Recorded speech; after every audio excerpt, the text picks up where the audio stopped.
After 32 years with the force, retired police captain Ron Vickers wanted a quieter life. He had traded high-speed pursuits, intense crime scenes for a different kind of adrenaline. Running a small logistics company, he started with his two sons. The business was honest, efficient, and tightly run. Ron was proud of it. He moved to the Lakeside Pines Estates, a gated community just outside of town, drawn by the quiet streets, clean landscaping, and security. The HOA brochure had boasted about community values, which Ron thought meant peace and neighborliness, not micromanagement and power trips. Ron's business operated three well-maintained semi-trucks, which were parked on his adjacent private lot, land he owned and which bordered the community. No business signs, no traffic, no honking, no fumes, just trucks parked at the edge of his property behind a wooden privacy fence. He figured everything was good until the letter came. Notice of violation, unauthorized commercial vehicles.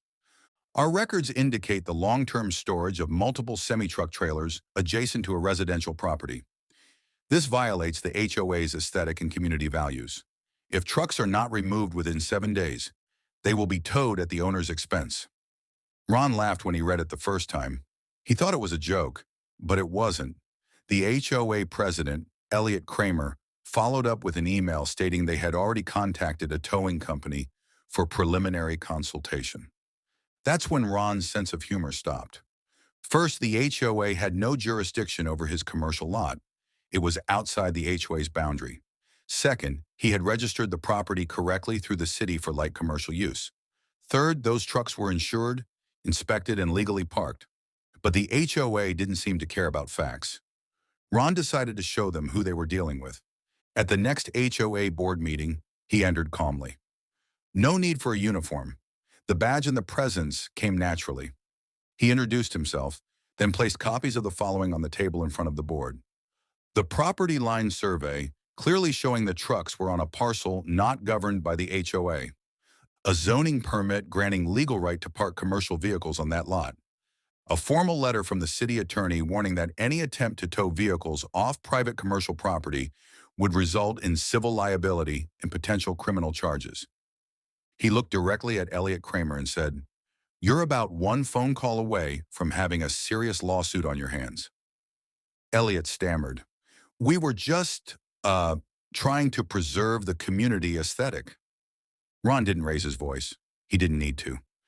"I spent 30 years teaching younger officers about overreach. Don't mistake your board seat for a badge. You have no authority over what I do with my land, and if another tow truck so much as idles near my fence, you'll be explaining yourself to a judge." The room was dead silent. Within 3 days, the HOA sent an updated clarification, stating that external parcels would no longer be subject to community parking rules. No apology, of course, but Ron didn't care. The trucks stayed, quietly, legally, professionally. Now, whenever neighbors walk their dogs past the wooden fence, some give him a thumbs up. A few even ask about job opportunities for their kids. Ron smiles, knowing that even in retirement, he's still doing what he does best, standing his ground and keeping people honest.